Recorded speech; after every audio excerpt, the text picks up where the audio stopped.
오늘의 하늘 말씀은 제1성서의 욥기와 제2성서의 히브리서입니다. 먼저 욥기 38장 1절에서 6절을 읽겠습니다. 야훼께서 욥에게 폭풍 속에서 대답하셨다. 부질없는 말로 나의 뜻을 가리는 자가 누구냐? 대장부답게 허리를 묶고 나서라. 나 이제 물을 터이니 알거든 대답해 보아라. 내가 땅에 기초를 놓을 때 너는 어디에 있었느냐? 그렇게 세상 물정을 잘 알거든 말해보아라. 누가 이 땅을 설계했느냐? 그 누가 줄을 치고 금을 그었느냐? 어디에 땅을 받치는 기둥이 박혀있느냐? 그 누가 세상에 주춧돌을 놓았느냐? 이어서 히브리서 5장 1절에서 10절 말씀을 읽겠습니다. 대사제는 누구나 사람들 가운데서 뽑혀서 사람들을 대표하여 하느님을 섬기는 일을 맡은 사람입니다. 그래서 대사제는 속죄를 위해서 예물과 희생제물을 바치는 것입니다. 대사제는 자기도 연약한 인간이므로 무지하거나 유혹에 빠진 사람들을 동정할 수 있습니다. 그는 또 이렇게 연약하기 때문에 백성을 위해서뿐만 아니라 자신을 위해서도 속죄의 제물을 바쳐야 하는 것입니다. 이 영예로운 직무는 자기 스스로 얻는 것이 아니라 아론처럼 하느님의 부르심을 받아서 얻는 것입니다. 이와 같이 그리스도께서도 대사제의 영광스러운 자리를 스스로 차지하신 것이 아닙니다. 그 영광스러운 자리는 너는 내 아들, 내가 오늘 너를 낳았다 하고 말씀하신 하느님께서 주신 것입니다. 또 성서의 다른 곳을 보면 너는 멜기세덱의 사제 직분을 잇는 영원한 사제이다 하신 말씀도 있습니다. 예수께서는 인간으로 이 세상에 계실 때 당신을 죽음에서 구해 주실 수 있는 분에게 큰 소리와 눈물로 기도하고 간구하셨고, 하느님께서는 당신을 경외하는 마음을 보시고 그 간구를 들어주셨습니다. 예수께서는 하느님의 아들이셨지만 고난을 겪음으로써 복종하는 것을 배우셨습니다. 그리고 완전하게 되신 후에 당신에게 복종하는 모든 사람을 위해서 영원한 구원의 근원이 되셨으며, 하느님께서로부터 멜기세덱의 사제 직분을 잇는 대사제로 임명받으셨습니다. 다 함께 히브리서 5장 8절 말씀을 읽겠습니다. 예수께서는 하느님의 아들이셨지만 고난을 겪음으로써 복종하는 것을 배우셨습니다. 이 말씀으로 귀한 깨달음과 결단이 있으시기를 바랍니다.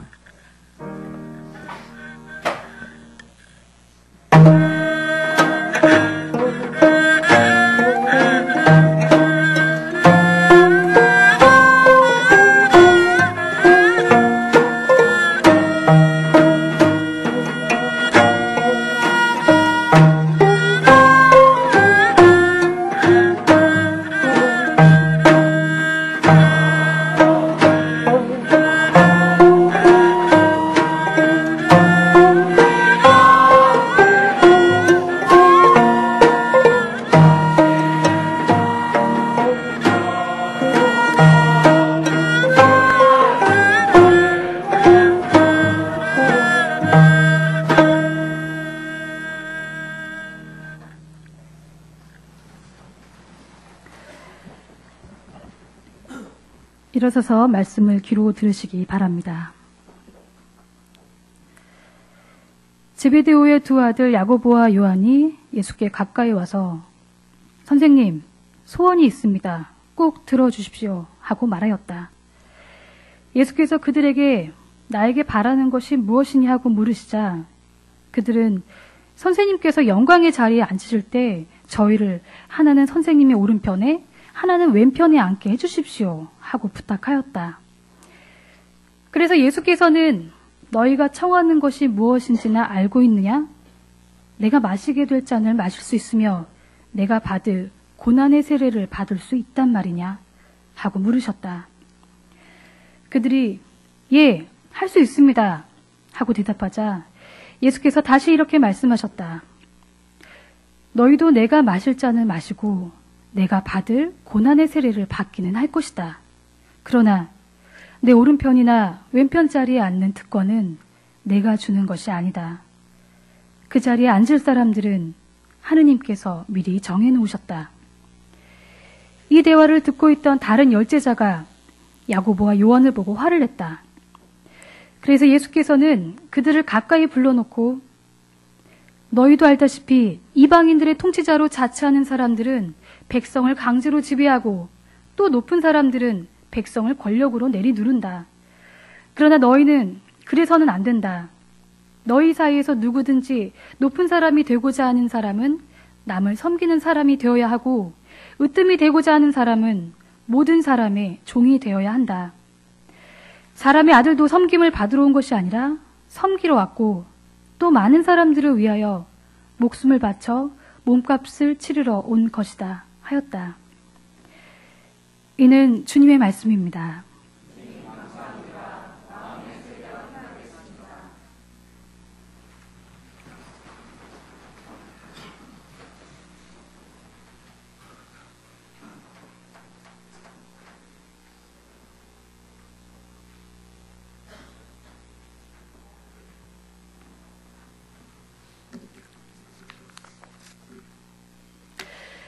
인생에 있어서 가장 힘든 사건을 떠오르신다면 어떤 것이 먼저 떠오르시나요?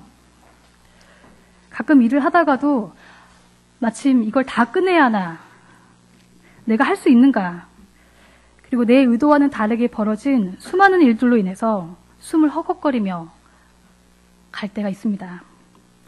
그럴 때마다 여러분들은 어떤 방법을 취하고 계신가요? 저는 요즘에 그런 마음, 어려운 마음이 들 때마다 연습을 하고 있는 것이 있는데요.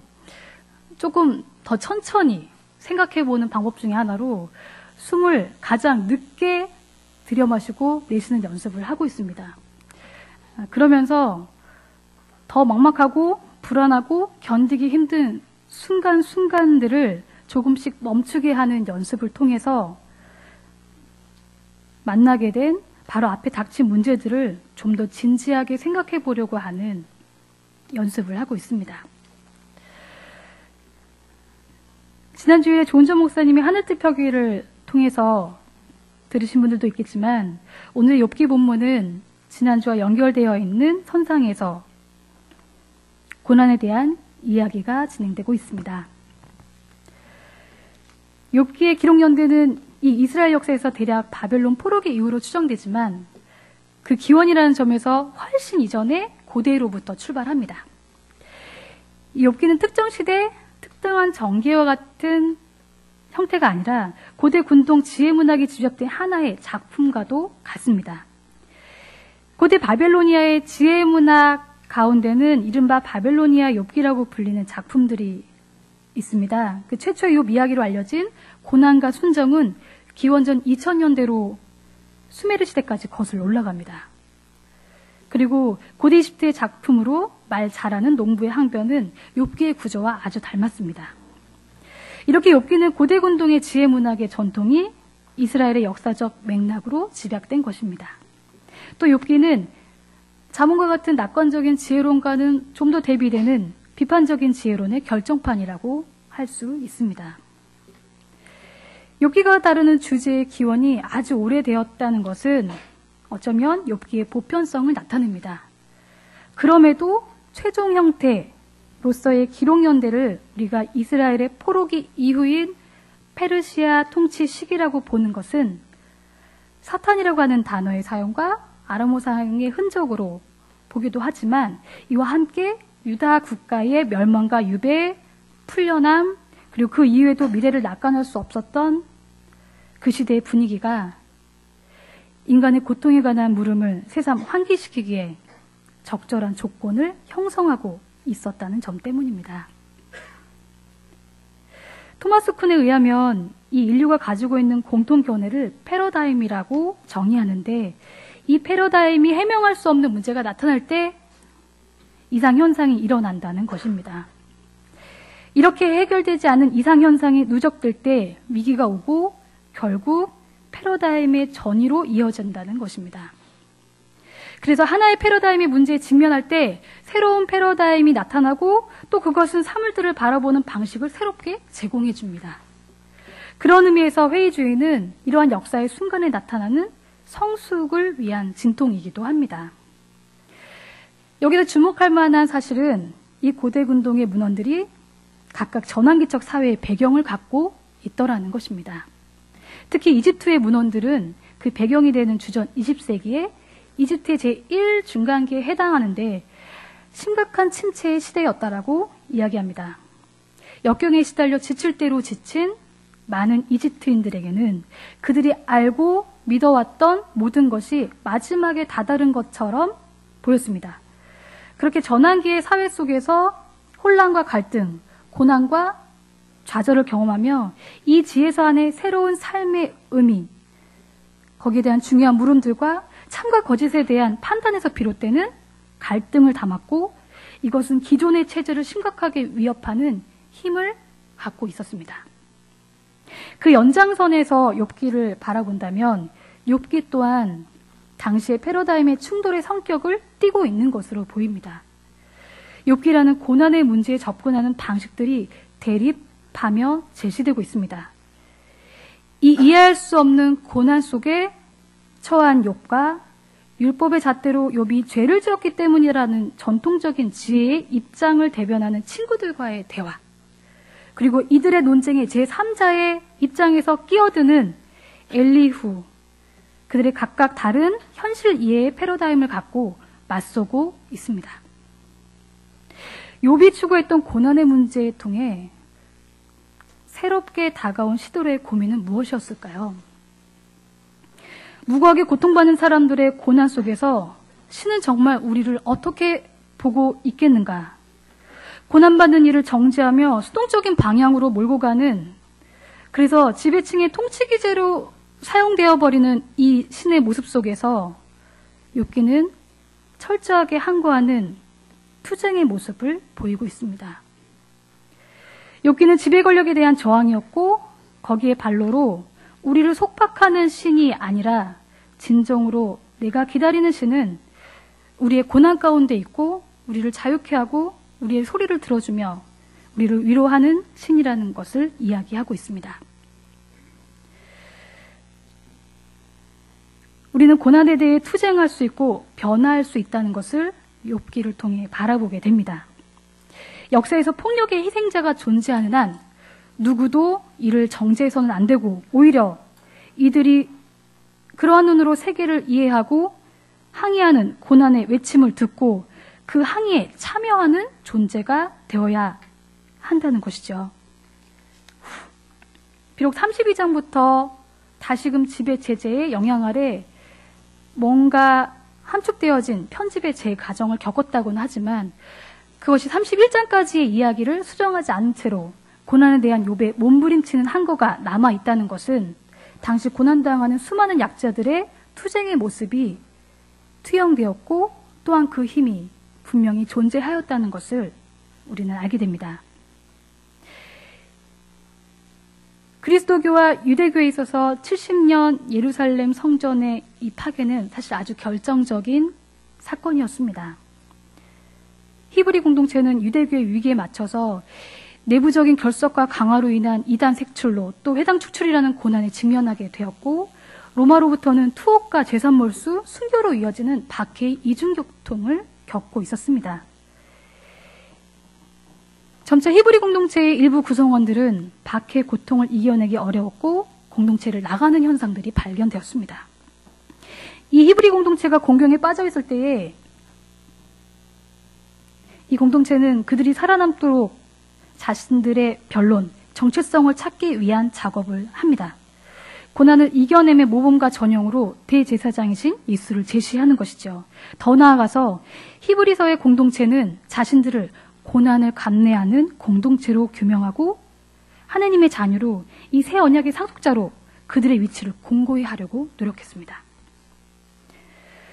공동체 내부의 첨예한 갈등과 상호 반목을 불식시키기 위한 이 상생의 반복으로 대제사장이신 예수를 얘기하는 그들의 움직임을 통해서 유대교와의 연결고리를 가지면서도 히브리서 공동체의 독보적인 새로운 속죄신학의 패러다임을 제시하는 모습을 발견합니다. 오늘의 마르코 복음 본문에서 일어나고 있는 이야기는 이렇습니다. 예수와 함께 한 제자들이 정치적 야욕을 품은 채 결국 예수 운동의 본뜻을 모르고 있었다는 것을 시사합니다. 예수는 제자들에게 묻습니다. 정말 무엇을 구하는가? 그 질문으로 본인들이 예수와 함께 있는 이유가 무엇인지를 확인하고자 합니다. 그리고 마르코 공동체가 보는 예수를 따르는 운동에 있어서의 제자들은 그 기대에 부응하지 못했다는 것을 우리는 알게 됩니다. 예수를 따르는 운동은 내가 마시는 잔을 너희가 마실 수 있는가라는 질문 속에서, 내가 받는 세례를 받을 수 있는가라는 실제적인 질문 속에서 세례와 잔, 한마디로 죽음을 각오하는 이 고난의 현장을 함께 갈 수 있겠는가라는 질문입니다. 예수는 고난받는 이들과 함께 죽음의 길일지라도 그 고난의 현장을 마주했습니다. 물론 그 결과는 죽음이었고 실패처럼 보이는 것이었습니다. 그러나 우리는 알고 있습니다. 그 길이야말로 고난을 이겨내는 가장 큰 행동이었고 저항의 강력한 힘이었다는 것을, 그것이야말로 압제자들을 향한 민중의 최선이었다는 것을, 이 끝없는 추락과도 같은 우리의 삶에 우리가 무엇을 해야 할까라고 고민하는 이 틈에 오늘의 성서는 우리에게 좀 더 고난에 다가갈 것을 이야기하고 있습니다. 고난을 어떤 이유에서든 정지하지 않고 그냥 그저 고난의 자리에 함께하는 것, 고난을 함께 짊어지는 것 속에서 새롭게 나오는 희망의 메시지가 있다는 것입니다. 저는 지지난달 향림교회 전염병처럼 퍼지고 있는 이 디스크가 저에게도 불현듯 발현됐음을 알아냈습니다. 어느 날 이상한 신호를 보내면서 허리 통증이 시작된 이 통증은 끝내 갑자기 사거리에서 신호등을 제대로 건널 수 없게 만들었고, 또 그 주간에 다음 주인 1년을 기다리던 저의 휴가 계획은 완전히 취소해야만 하는 상황에 이르렀었습니다. 양약과 한방을 오가면서 열심히 치료에 집중하고 얼마나 몸을 소중하게 다뤄야 하는가를 다시 한번 깨닫게 해준 계기가 된 기계였는데요. 물론 이 디스크는 저를 계속 괴롭히겠지만 거기서 얻어진 사실 하나는 이렇습니다. 제 주위에 그동안 디스크로 고생하시며 힘들어하시는 모든 분들이 다 떠올랐다는 것입니다. 그리고 교회에서 음식점에서 왜 이렇게 바닥에 앉기를 꺼려하셨는지, 그리고 그분들의 마음, 예배 중간에 왜 갑자기 일어나셔서 저 뒤로 오셨어야만 하는가에 따른 모든 이유들을 한 번에 알 수 있는 좋은 기회가 되었다는 것이죠. 이 말씀을 드리는 이유는